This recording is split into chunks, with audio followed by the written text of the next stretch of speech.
Bonjour, nous voilà de nouveau dans la classe de français, le français au collège programme marocain, toujours avec les troisième année collège.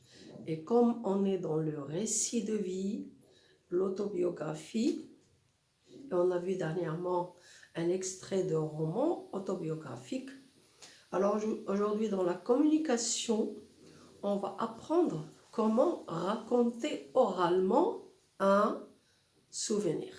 Parce que les souvenirs sont aussi des récits de vie à travers lesquels on raconte une partie de la vie. On raconte une partie de notre vie ou bien une partie de la vie de quelqu'un à travers un souvenir.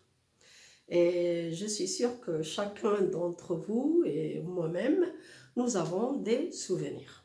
Alors comment est-ce que je peux raconter, je dis bien oralement, à quelqu'un un souvenir? D'abord, on a ici quelques questions, c'est-à-dire quel souvenir? Quel souvenir je peux raconter? En général, on raconte un souvenir qui nous a marqué, qui a laissé des traces en nous. Quelque chose nous est arrivé et cela nous a marqué. Oui? Donc, il y a des sentiments dans ce souvenir. Voilà le souvenir qu'on n'oublie jamais et lequel on a envie de temps en temps de le raconter. Ou bien quand il y a quelque chose qui le déclenche. Parce que lorsque je raconte, lorsque je me rappelle quelque chose, c'est lorsque je vois quelque chose qui est en rapport avec ce fait, avec ce qui m'est arrivé. Donc il y a un déclencheur qui déclenche justement ce souvenir. Donc quel souvenir raconter? C'est un souvenir marquant qui m'a marqué dans ma vie et qui a laissé des traces, dans lequel j'ai ou bien souffert, j'étais triste, malheureux, ou bien j'étais heureux. Donc il y a des sentiments. Deuxième question qui se pose, quel temps employer? Alors là, je raconte oralement. Je vais raconter un fait passé. Donc j'ai deux possibilités. Ou bien je raconte mon fait au passé.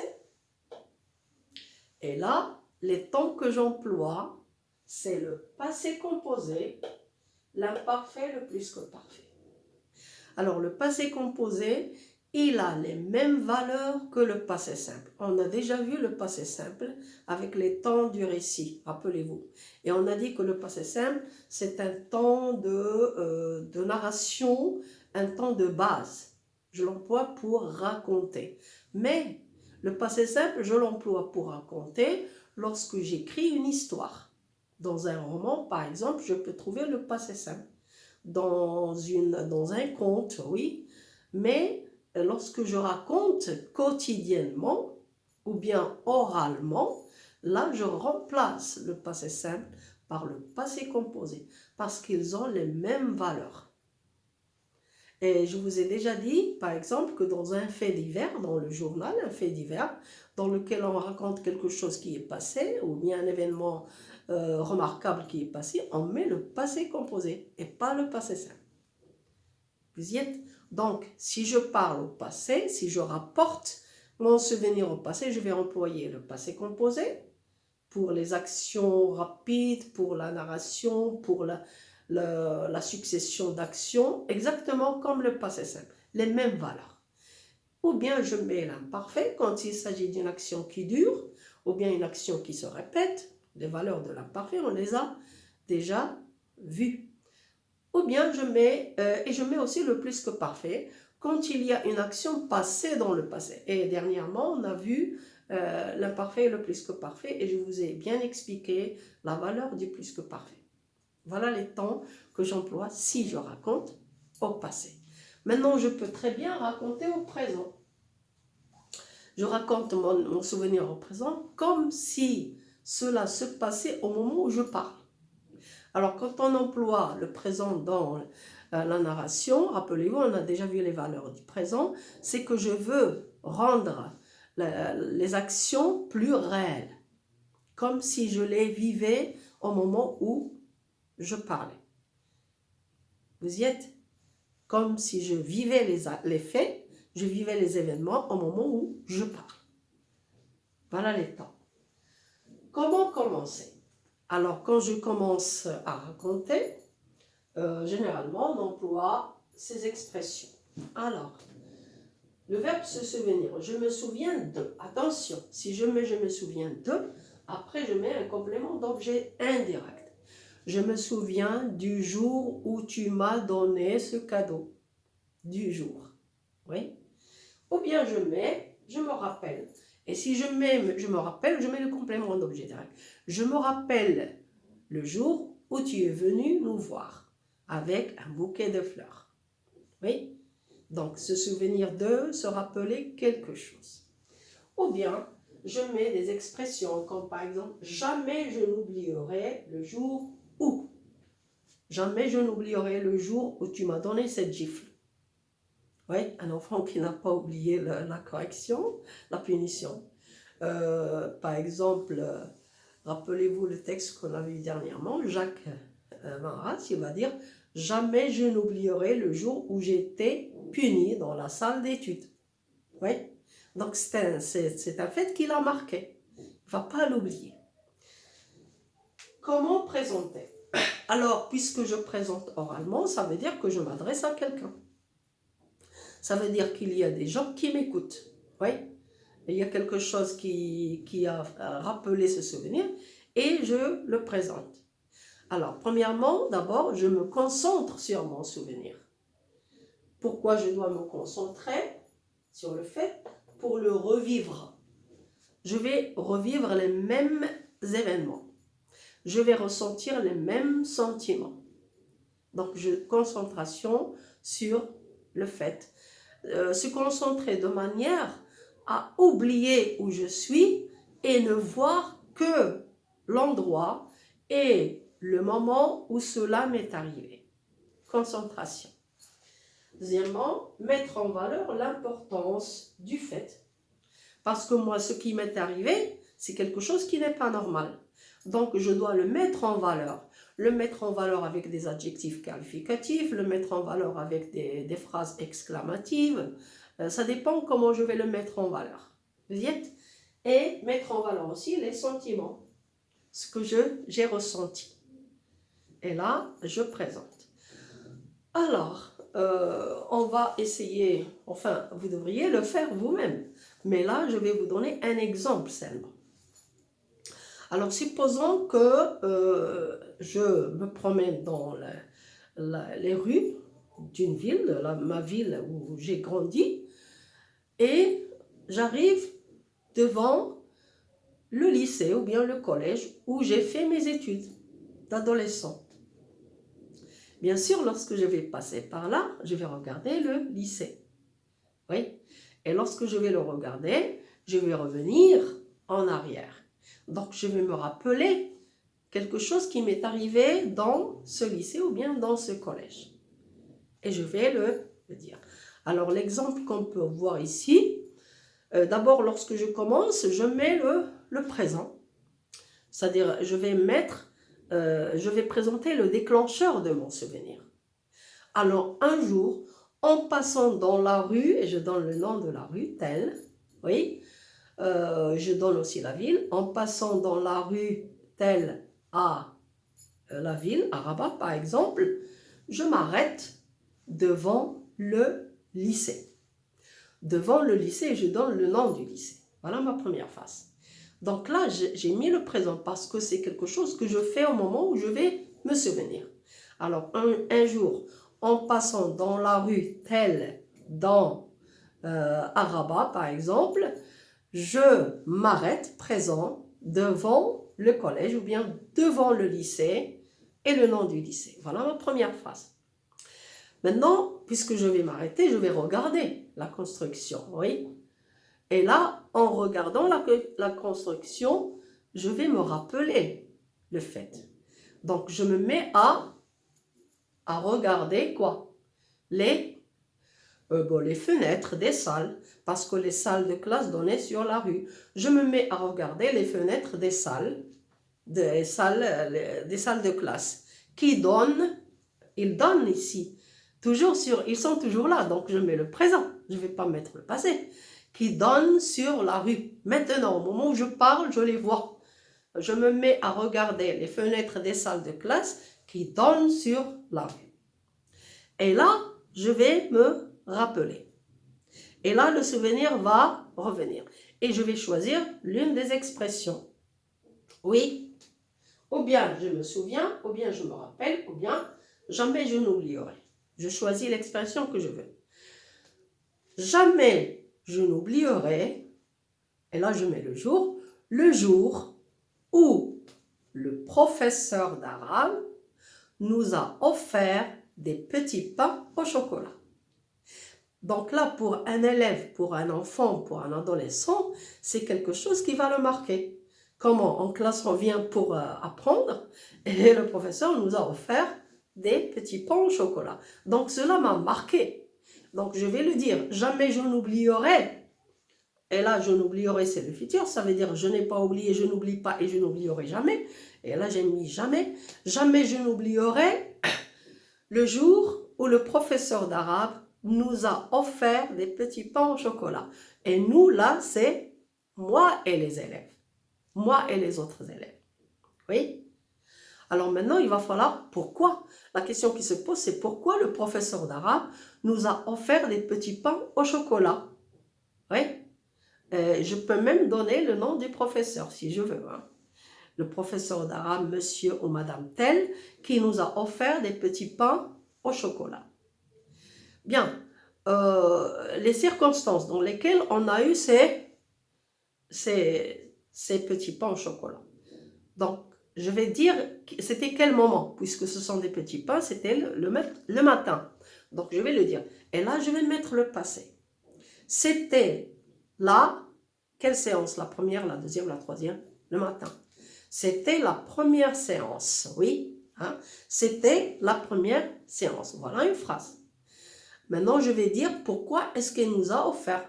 Alors, pour moi, mon souvenir à moi, c'est que, et là je le dis, la meilleure élève de la classe, oui, s'est installée à sa place en tenant sa tête dans les mains.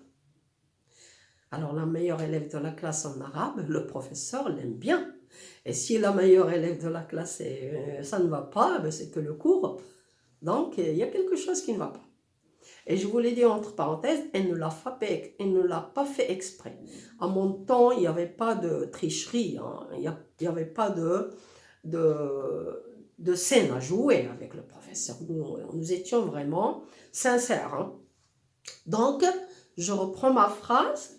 C'était la première séance. La meilleure élève de la classe s'est installée, là j'ai mis le passé composé, s'est installée à sa place en tenant sa main entre les mains. Alors cette position de la meilleure élève va attirer l'attention du professeur. Et le professeur va parler. Il va certainement poser une question à l'élève. Et il va l'appeler. Mademoiselle, et il donne son prénom. Mademoiselle, est-ce que, la première idée qui vient, c'est la maladie. Est-ce que tu es malade? Oui. Lui a dit le professeur, parce qu'il l'aimait beaucoup là. C'est pourquoi il lui pose cette question. Est-ce que tu es malade? Automatiquement, l'élève va répondre. Non, madame. Mais ce matin, je n'ai pas eu le temps de prendre mon petit déjeuner. Et là, je rappelle que c'était l'hiver. Donc, je peux le mettre dans le début de ma phrase. C'était la première séance d'arabe en hiver. Voilà. La meilleure élève de la classe s'est installée à sa place en tenant la tête entre les mains. Est-ce que tu es malade? Lui a demandé le professeur. Non, madame. Mais ce matin, je n'ai pas eu le temps de prendre mon petit déjeuner, a répondu et je mets le prénom de l'élève.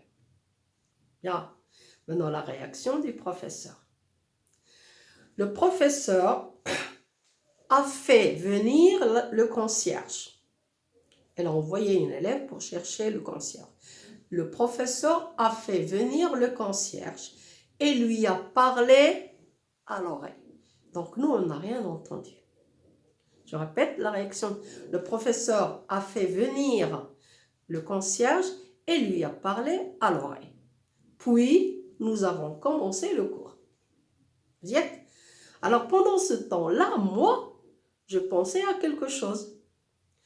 Alors, je pensais, et là je mets le verbe à l'imparfait, je pensais qu'elle l'avait envoyé, et là on a le plus que parfait, je pensais qu'elle l'avait, c'est-à-dire elle avait envoyé le concierge, je pensais qu'elle l'avait envoyé pour appeler le surveillant général. Il fallait peut-être une punition. Je pensais, moi l'élève, en tant qu'élève qui me souvient de ce fait, je pensais qu'elle l'avait envoyé pour faire venir ou bien pour appeler le surveillant général. Oui. Mais un quart d'heure plus tard, ou bien 20 minutes plus tard, le concierge est revenu. Alors là, je peux mettre le passé composé, le concierge est revenu, mais si je veux rendre l'action plus vivante, je peux mettre le présent. Le concierge est revenu ou bien le concierge revient. Le concierge est revenu avec un plateau de petits pains au chocolat bien chaud et bien croustillant. Nous nous sommes mises, et je rappelle entre parenthèses, c'était une classe de filles, autrefois il n'y avait pas de classe mixte, il y avait même des lycées, des collèges de filles, des lycées, des collèges de garçons. Donc, je répète la phrase, un quart d'heure plus tard, le concierge est revenu, ou bien le concierge revient avec un plateau de petits pains au chocolat, bien chaud et bien croustillant. Nous nous sommes mises à rire, et le professeur aussi. On a mangé les petits pains au chocolat. La meilleure élève, et je donne son prénom, c'est-à-dire on peut donner son prénom, était heureuse. On a terminé et le cours est reparti. Donc là, c'était un exemple. Je peux bien l'écrire ici, mais je préfère ne pas l'écrire. Je vous l'ai dit, je vous laisse le temps de l'écrire vous-même. Vous pouvez remplacer les noms, les prénoms par ce que vous voulez et refaire le même texte. Je répète, c'est un souvenir que je raconte oralement à quelqu'un. Alors, lorsque je vais le raconter, bien sûr, je vais exprimer des sentiments. Par exemple, dans la phrase, lorsque l'élève va s'asseoir à sa place et va tenir la main, le professeur va se lever et lui dire « Mademoiselle, tu es malade ?» Oui. Donc, je vais poser la question un peu de manière à ce que tous les élèves vont être surpris. Oui. Non, madame. C'est différent, elle va répondre doucement. Non, madame. Mais ce matin, et elle va regarder le professeur. Non, madame. Mais ce matin, je n'ai pas eu le temps de prendre mon petit déjeuner. Bien. Donc, les élèves vont, ici, ils vont regarder. Donc, je dois le sentir. Hein.